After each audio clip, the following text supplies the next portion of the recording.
이 시간에 은혜 받으실 하나님의 말씀은 시편 56편 1절부터 13절까지 말씀입니다. 시편 56편 1절부터 13절까지의 말씀을 우리 다 같이 봉독하겠습니다. 하나님이여 내게 은혜를 베푸소서. 사람이 나를 삼키려고 종일 치며 압제하나이다. 내 원수가 종일 나를 삼키려 하며 나를 교만하게 치는 자들이 많사오니 내가 두려워하는 날에는 내가 주를 의지하리이다. 내가 하나님을 의지하고 그 말씀을 찬송하올지라. 내가 하나님을 의지하였은즉 두려워하지 아니하리니 혈육을 가진 사람이 내게 어찌하리이까. 그들이 종일 내 말을 곡해하며 나를 치는 그들의 모든 생각은 사악이라. 그들이 내 생명을 엿보았던 것 같이 또 모여 숨어 내 발자취를 지켜보나이다. 그들이 악을 행하고야 안전하오리까. 하나님이여 분노하사 무백성을 낮추소서.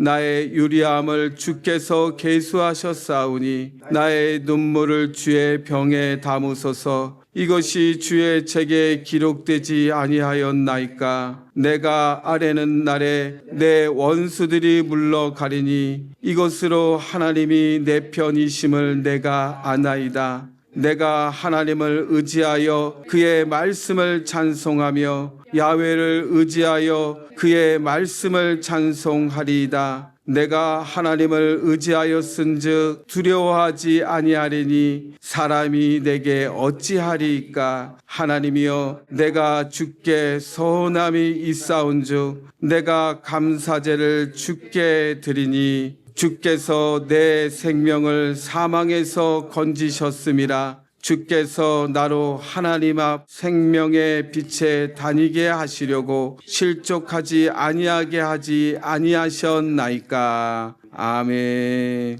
오늘 저는 여러분과 함께 두려움 속에서도 변하지 않는 믿음이라는 제목으로 함께 은혜를 나누겠습니다. 우리가 신앙생활 하다 보면 여러 가지 감정을 경험하게 됩니다. 기쁨도 경험하고 슬픔도 경험하게 되고 그 중에서도 감사를 경험하게 됩니다. 하지만 우리가 가장 흔들리게 하는 감정은 두려움이 아닌가 생각이 돼요. 그래서 우리에게 이런 생각을 하게 돼요. 믿음이 있다면 두려움이 없어야 하는 것이 아닌가 생각하게 됩니다. 그런데 막상 두려움이 밀려오게 될 때면 자연스럽게 우리에게 스스로 생각하게 되죠. 내가 믿음이 부족한가 보다. 그런데 오늘 성경은 이 익숙한 생각에 질문을 던집니다. 과연 믿음은 두려움이 전혀 없는 상태를 말하는 건가? 아니면 두려움 속에서도 드러나는 또 다른 어떤 모습을 나타내고 있는 것은 아닐까? 우리가 생각해온 믿음의 기준이 정말 맞는 것인지 오늘 그 기준에 대해서 오늘 살펴보도록 하겠습니다. 특별히 오늘 시편 56편은 편안한 상황에서 기록된 시가 아닙니다. 모든 것이 무너질 것 같은 이러한 상황 속에서 또한 사람들의 시선과 압박이 조여오는 그 상황 속에서 기록된 시가 바로 시편 56편입니다. 때문에 시편은 두려움 속에서 드러나는 믿음의 실체를 우리에게 잘 보여주고 있습니다. 자, 그렇다면 두려움 한복판에서 드러나는 이 믿음은 과연 어떤 모습일까요? 그리고 그 두려움이 밀려올 때에 우리는 과연 무엇을 붙들어야 할까요? 오늘 이 말씀을 통해 두려움 속에서도 변하지 않는 믿음에 대해서 살펴보도록 하겠습니다. 우리 첫 번째로 살펴볼 것은 두려움이 밀려올 때에 하나님을 붙들어야 된다는 거예요. 시편 56편 3절을 함께 보겠습니다. 내가 두려워하는 날에는 내가 주를 의지하리이다. 이 한 문장 속에서 지금 다윗의 상태와 그러한 믿음을 잘 보여주고 있습니다. 눈에 들어오는 것은 두려운 날에 이런 표현이에요. 다윗은 지금 자신의 상태를 애써 감추려 하지 않았어요. 나는 괜찮아요. 나는 두려워하지 않습니다. 이렇게 자신을 감추는 것이 아니라 하나님 앞에 지금 자신의 상태를 다 드러내서 하나님, 제가 지금 두려워하고 있습니다. 지금 자신의 마음을 속직하게 표현하고 있습니다. 그리고 1절과 2절을 보게 되면 그 두려움의 무게가 얼마나 큰지 분명하게 잘 보여주고 있어요. 1절과 2절 함께 볼까요? 하나님이여 내게 은혜를 베푸소서. 사람이 나를 삼키려고 종일 치며 압제하나이다. 내 원수가 종일 나를 삼키려 하며 나를 교만하게 치는 자들이 많사오니. 자, 여기서 다윗은 종이라는 말을 반복적으로 사용하게 됩니다. 이것은 순간적으로 스쳐가는 감정이 아니라 하루 종일 느끼는 밀려오는 강한 압박감을 말씀하고 있어요. 다시 말해서 다윗은 지금 두려움의 가장 깊은 자리, 그 한복판에서 서 있는 모습을 보게 됩니다. 오늘 본문의 배경이 되는 사무엘상 21장을 살펴보면 다윗의 상태를 지금 정확하게 묘사하고 있어요. 다윗은 사울을 피해 도망하다가 블레셋 땅 가드 땅으로 갔습니다. 그런데 그곳은 피할 곳이 아닙니다. 왜냐하면 자신이 쓰러뜨렸던 골리앗의 고향이기도 하지요. 이곳에 어쩔 수 없이 그곳에 들어갈 수밖에 없었습니다. 문제는 가드 사람들이 하나둘씩 다윗을 알아보기 시작했다는 거예요. 그래서 결국 이 사람들이 다윗을 보면서 야, 이 사람 다윗이 아니냐?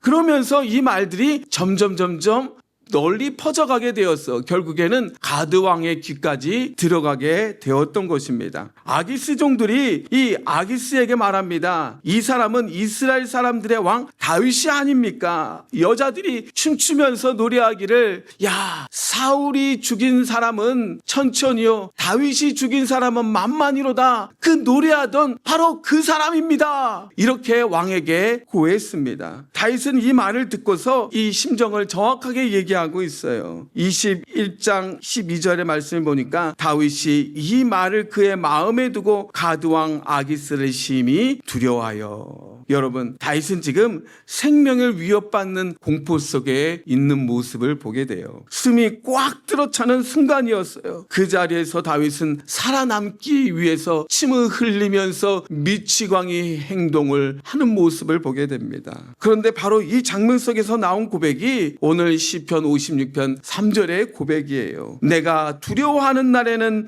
내가 주를 의지하리이다. 그렇습니다. 다윗은 모든 것이 무너질 것 같던 그 순간 아무것도 붙들 수 없는 그 자리에서 믿음으로 하나님을 붙들고 있었던 것입니다. 그런 두려움이 사라졌기 때문에 하나님을 의지했던 것이 아니라 두려움이 밀려오는 그 한복판에서 주님을 꼭 붙들고 있었던 거예요. 그래서 이어서 4절에는 고백하게 됩니다. 내가 하나님을 의지하고 그 말씀을 찬송하올지라. 내가 하나님을 의지하였은즉 두려워하지 아니하리니 혈육을 가진 사람이 내게 어찌하리까. 두려움이 없어졌다는 말이 아닙니다. 지금 너무나도 두려웠기 때문에 하나님을 붙들고 있는 모습을 보게 됩니다. 그는 하나님을 붙들고 다시 일어서게 되었던 것입니다. 여러분, 이것이 바로 믿음이에요. 믿음은 두려움이 전혀 없는 상태가 아닙니다. 믿음은 두려움 속에서도 어떤 방향을 선택하는가, 이것이 중요한 거예요. 우리는 두려움이 밀려오면 먼저 계산부터 하죠. 그래서 상황을 따집니다.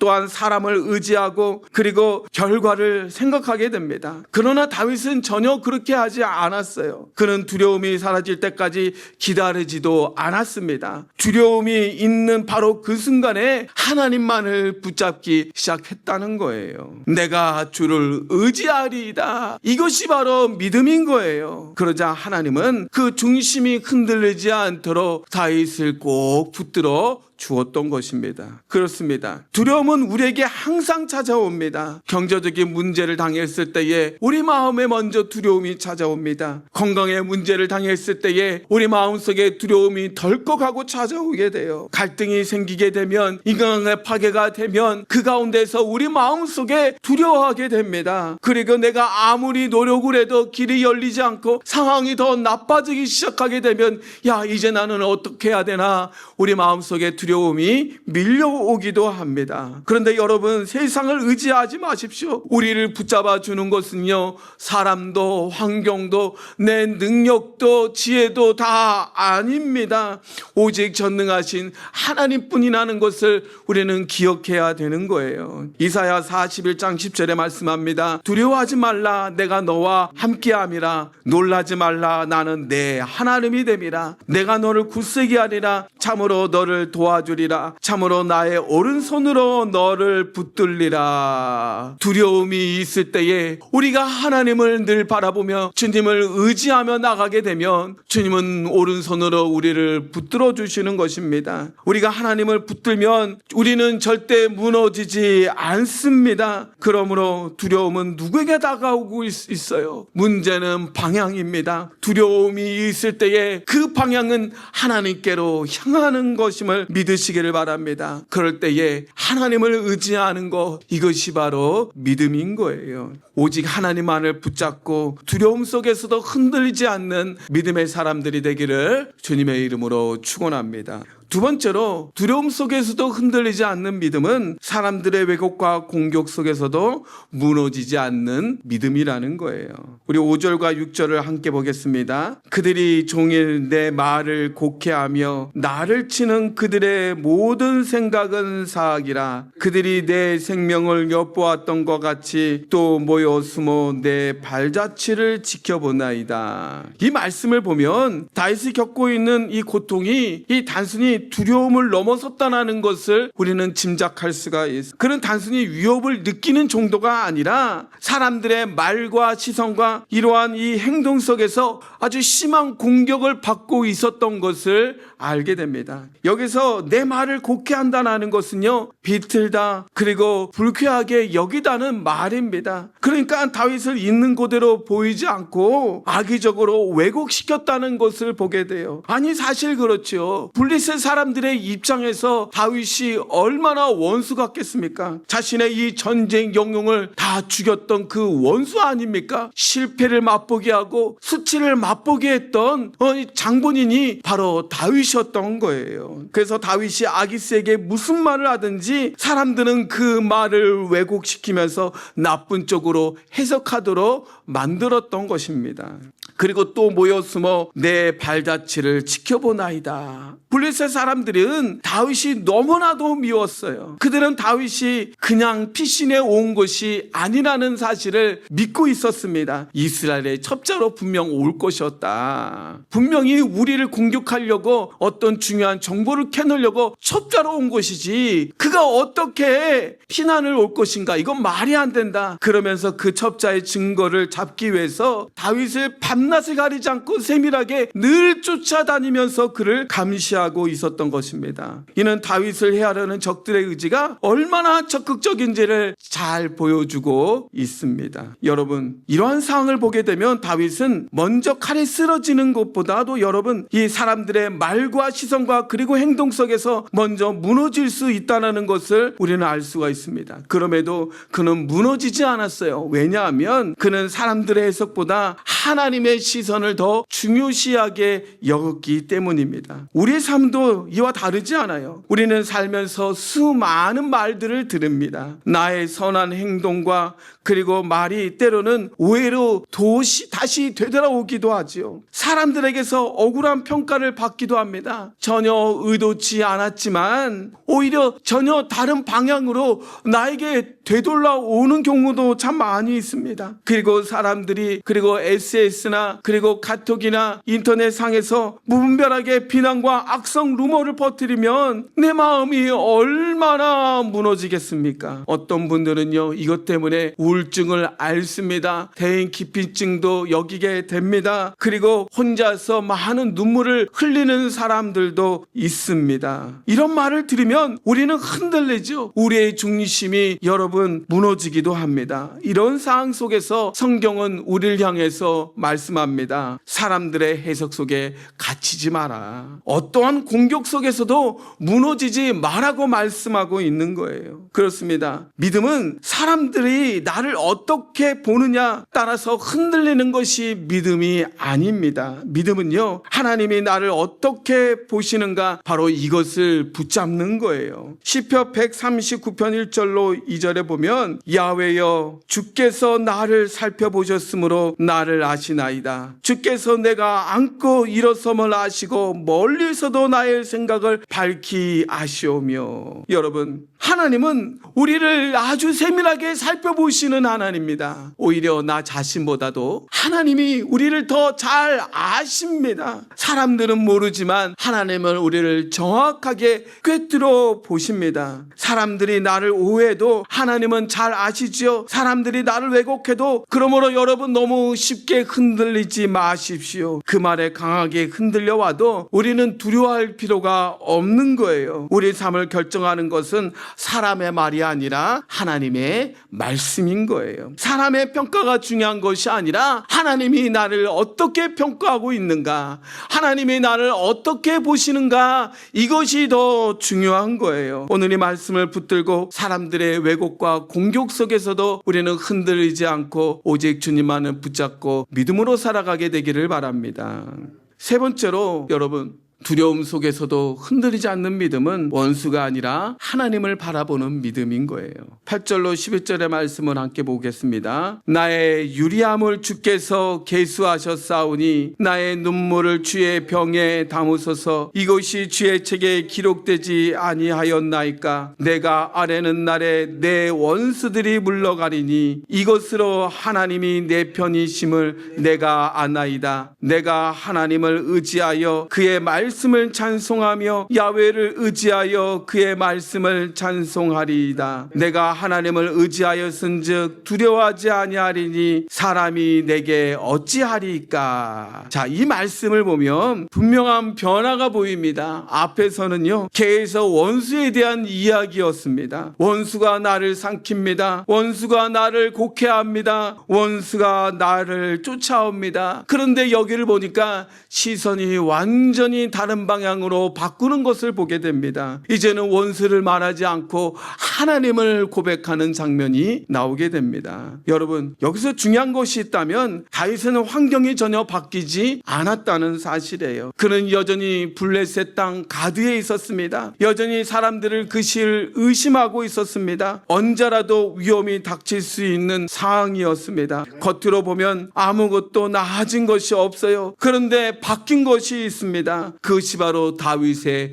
시선이 바뀌었던 거예요. 원수를 바라보던 시선에서 이제는 하나님을 바라보기 시작했던 것입니다. 이것이 바로 시편 56편의 가장 중요한 전환점이 된 것입니다. 여기서 우리가 깨닫는 것은 뭐예요? 믿음은 상황이 바뀌는 것이 아니라 그 바라보는 대상이 바뀌는 것을 우리는 알 수가 있습니다. 원수를 계속 바라보게 되면 두려움은 더 커질 수밖에 없지만 문제를 계속 바라보면 여러분, 우리는 더 절망할 수밖에 없어요. 그런데 하나님을 바라보기 시작을 하게 되면 우리는 중심에 똑바로 설 수가 있는 거예요. 그래서 다윗은 나의 유리함을 주께서 계수하셨나이다, 이렇게 고백하고 있는 거예요. 여러분, 다윗은 지금 도망치는 삶을 살고 있어요. 인간적 시각으로 보면 언제 잡힐지 모르는 불안한 상황입니다. 블레셋 사람들이 그를 해치려고 호시탐탐 노리고 있습니다. 이런 상황에서 그는 고백하고 있는 거예요. 하나님이 그 길을 잘 알고 계십니다.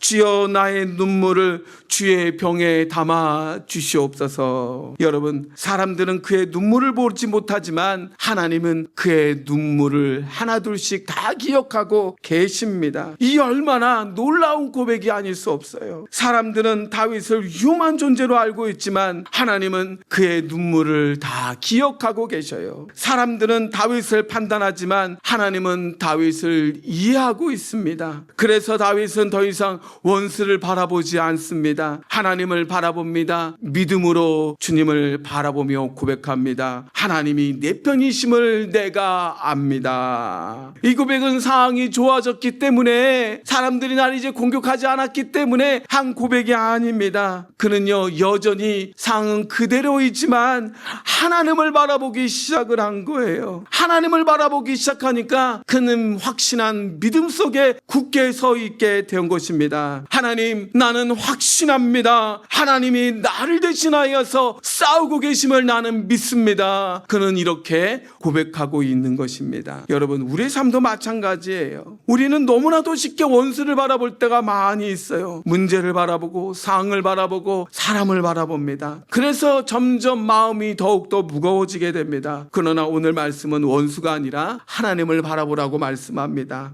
상황이 아니라 하나님을 바라보라. 사람의 말이 아니라 하나님의 시선을 바라보라고 말씀합니다. 우리가 하나님을 바라보기 시작하면 하나님이 나를 대신해서 싸워 주어지는 것을 우리는 믿게 되는 것입니다. 그리고 하나님이 지금 나를 위해서 지금 역사하고 계시는 것을 우리 눈으로 보게 되는 거예요. 그렇다면 저와 여러분은 지금 무엇을 보고 계십니까? 문제입니까? 하나님입니까? 환경입니까? 아니면 하나님을 바라보고 계십니까? 우리의 시선이 어디로 향하느냐에 따라 우리의 중심이 결정이 되는 거예요. 원수를 바라보며 무너집니다. 그러나 하나님을 바라보면 우리의 중심이 흔들리지 않습니다. 하나님 바라보면 주님이 나를 위해서 일하시는구나. 주님의 역사하심을 경험하게 되는 것입니다. 그러므로 여러분, 우리는 어떠한 상황 속에서도 하나님께 시선을 고정시키는 저와 여러분이 되시기를 바랍니다. 원수가 아니라 하나님을 바라보는 믿음 안에서 흔들리지 않는 저와 여러분이 되시기를 바랍니다.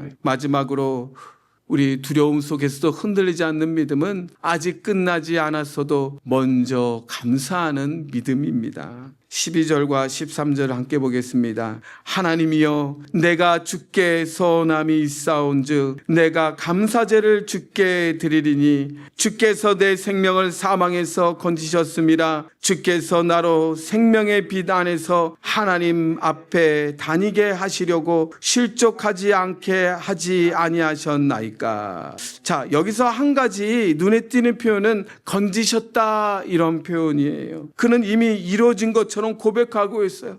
아직 상황은 그대로이지만, 아직 상황은 끝나지 않았지만 하나님 앞에 감사하며 고백하는 장면이 나옵니다. 이 장면의 배경을 보면요, 21장 14절로 15절의 말씀 보면 아기스가 그의 신하에게 이르되 너희도 보거니와 이 사람이 미치광이로다. 어찌하여 그를 내게로 데려왔느냐? 내게 미치광이가 부족하여서 너희가 이 자를 데려다가 내 앞에서 미친 짓을 하게 하느냐? 이 자가 어찌 내 집에 들어오겠느냐 하니라. 다윗은 미친 사람처럼 행동하면서 가까스로 이 위기를 벗어나게 됩니다. 여러분, 여전히 문제는 해결이 안 된 상태예요. 여전히 그는 도망치는 삶을 살아가고 있어요. 그런데도 다윗은 바로 그 자리에서 믿음으로 고백합니다. 주께서 내 생명을 사망에서 건지셨습니다. 무슨 말씀입니까? 결과를 보고 드리는 감사가 아니라 하나님을 신뢰하기 때문에 하나님 먼저 감사합니다. 하나님 먼저 감사합니다. 그런 믿음으로 감사하며 고백하고 있는 것을 우리는 보게 됩니다. 여러분, 믿음은 상황이 완전히 정리된 다음에 고백하는 것이 아닙니다. 믿음은 아직 상황이 끝나지 않았지만 그 가운데서 하나님을 신뢰하기 때문에 하나님께 감사로 고백하게 되는 거예요. 다윗은 환경을 기준으로 말하지 않았어요. 하나님을 바라보니까, 하나님이 역사하시는 것을 믿으니까, 그 하나님을 기준으로 내 삶을 바라보게 되니까 감사가 절로 나왔던 거예요. 아직 끝나지 않았지만 이미 이루어진 것처럼 그는 고백할 수 있었던 것입니다. 그리고 한 걸음 더 나아가서 그는 고백합니다. 주께서 나로 하나님 앞 생명의 빛에 다니게 하시려고. 단순히 위기를 넘겼다는 말이 아니에요. 나는 이미 끝난 사람입니다. 그러나 하나님이 나를 살리셨습니다. 이제 그분 앞에서 다시 살고 있습니다. 그는 이렇게 고백하고 있는 거예요. 여러분, 이것이 믿음인 거예요. 이미 이루어진 것에 대한 감사는 누구나 다 할 수 있습니다. 그러나 아직 끝나지 않았지만, 아직까지 나는 이 도망자로 살고 있지만 이미 이루어진 것처럼 고백할 수 있는 것은 바로 믿음이 있어야 고백할 수가 있는 거예요. 그렇습니다. 우리는 보통 문제가 해결되면 감사하라고 합니다. 상황이 좋아지면 감사하라고 합니다. 그러나 그때까지 기다리다 보면은 감사하지 못할 때가 참 많이 있습니다. 여러분, 오늘 성경은 우리에게 말씀합니다. 아직 끝나지 않았어도, 아직 해결되지 않았어도 하나님을 신뢰하며 먼저 감사하라. 왜냐하면 우리 삶을 붙들고 계시는 분은 하나님이기 때문에 그렇습니다. 상황이 아니라 하나님이 나의 삶의 기준이 될 때에 우리는 상황이 끝나지 않았어도 감사할 수 있는 거예요. 눈앞에 문제가 있지만 하나님을 믿기 때문에, 하나님이 역사하심을 믿기 때문에 우리는 감사할 수 있는 거예요. 여러분, 사도행전의 바울과 실라를 보세요. 그는 어떻습니까? 고통 속에 있습니다. 몸에 착고를 채웠습니다. 아니, 복음 전하다가 하나님 왜 감옥입니까? 왜 40이 하나 가만 몇 가지 맞게 되었습니까? 하나님을 원망하고 불평할 수도 있습니다. 그러나 바울과 시라는 하나님 감사합니다. 그 하나님의 고난에 동참해 주신 것도 감사합니다. 하나님 우리를 구원해 주신 것도 감사합니다. 하나님 앞에 역사하심을 믿고 감사하며 찬양 들었더니 나의 묶여있던 모든 착고가 풀려지기 시작합니다. 그리고 닫혀있던 문이 굳게 열리게 되었던 거예요. 요나도 보세요. 그는 불순종하면서 물에 빠졌습니다. 죽을 수밖에 없었지만 하나님이 예비하신 큰 물고기를 통해서 그를 삼키게 했어요. 그는 언제 죽을지 모르는 그런 물속의 뱃속에서 고통 가운데에서 기도합니다. 하나님, 나를 구원해 주시니 감사합니다. 하나님 감사합니다. 하나님께 그때에 감사 찬양하였더니 하나님이 물고기에게 명하사 요나를 토하게 하셨던 것입니다. 그렇습니다. 우리가 하나님을 신뢰하며 먼저 감사하면 우리는 다윗의 고백처럼 우리는 진정 감사하고 하나님의 역사를 경험할 수가 있는 거예요. 그러므로 여러분, 아직 끝나지 않았다고 낙심하지 마십시오. 아직 해결되지 않았다고 흔들리지 마십시오. 하나님은 여전히 우리를 위해서 일하고 계십니다. 지금도 우리의 삶을 꼭 붙들고 계십니다. 우리는 알지 못하지만, 우리는 깨닫지 못하지만 하나님이 우리와 함께 계십니다. 그 하나님을 신뢰하십시오. 그 하나님을 바라보십시오. 그 하나님께 먼저 감사로 나아가는 저와 여러분이 되시길 바랍니다. 그러면 하나님의 역사하심을 우리는 경험하게 될 것입니다. 말씀을 정리하겠습니다. 두려움 속에서 변하지 않는 믿음은 첫째, 두려움이 밀려올 때에 하나님을 붙드는 믿음입니다. 둘째, 사람들의 왜곡과 공격이 몰려올 때에 흔들리지 않는 믿음입니다. 세 번째, 하나님을 바라보는 믿음입니다. 네 번째는 아직 끝나지 않는 이 현실 속에서 먼저 감사하는 믿음입니다. 그렇다면 이제 더 이상 머뭇거리지 마십시오. 두려움이 우리 앞에 있을 때에도 계산하지 마십시오. 상황이나 환경을 의지하지 마십시오. 사람의 말에 마음을 뺏기지 마십시오. 하나님의 말씀을 붙들게 되기를 주님의 이름으로 축원합니다. 상황이 아니라 하나님을 바라보며 말씀을 기억하며 그 자리에서 다시 일어서십시오. 그리고 두려움의 방향이 아니라 하나님께 그 방향을 향하게 되기를 바랍니다. 입술뿐만 아니라 마음으로 더 나아가서 나의 삶으로 결단하며 나가게 되기를 바랍니다. 하나님, 나는 어떤 상황 속에서도 하나님만을 붙들겠습니다. 나는 두려움 속에서도 하나님을 선택하며 그 하나님께 나아가겠습니다. 하나님, 저는 연약하오니 오늘 나를 붙들어 주시옵소서. 성령님, 내 안에 충만하게 역사하여 주시옵소서. 내가 흔들리지 않도록 성령님 나를 이끌어 주시옵소서. 오늘 믿음으로 결단하고 하나님 앞에 나가는 저와 여러분이 되시기를 주님의 이름으로 축원합니다. 기도하겠습니다. 하나님 아버지, 두려움 속에서 우리가 흔들리지 않기를 원합니다. 그러나 우리는 상황을 보며 끊임없이 계산하면서 하나님, 우리가 환경을 의지할 때가 참 많이 있습니다. 두려움이 다가올 때에 하나님보다 환경을 의식할 때가 더 많이 있습니다. 주님, 회개하오니 우리 죄를 다 용서하여 주시고 우리의 믿음 없음을 씻어 주시옵소서. 아버지여, 이제는 믿음으로 결단하며 나가기를 원합니다.